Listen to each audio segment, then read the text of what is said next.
Hey and welcome back. Today we're going to be looking at some HTML tables. These are used on sites to just organize the data. As you see here, a site that uses it is Wikipedia, and it just uses it to organize the data so it looks nice. Here you see a table of just countries and dates.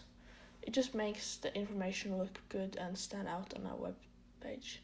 So today we're going to be learning how to actually do that. So to actually code this in your website, you need to use the table tag first, and everything we're going to be coding today is going to be inside this.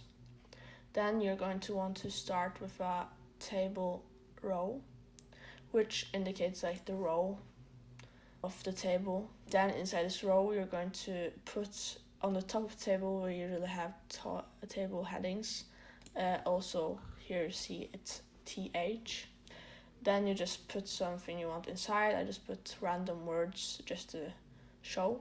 After you're done with this, you're going to start another row so you can put your data into the table. And that's why this row and these tags you're going to be using in this row are called table data tags, TD. And also I just put some random information in this just to show.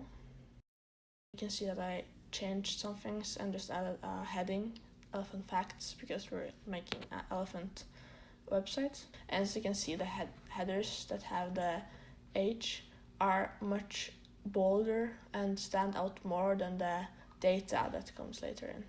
You can also add more data into your table by just making more table rows and putting table data inside of them to make longer tables.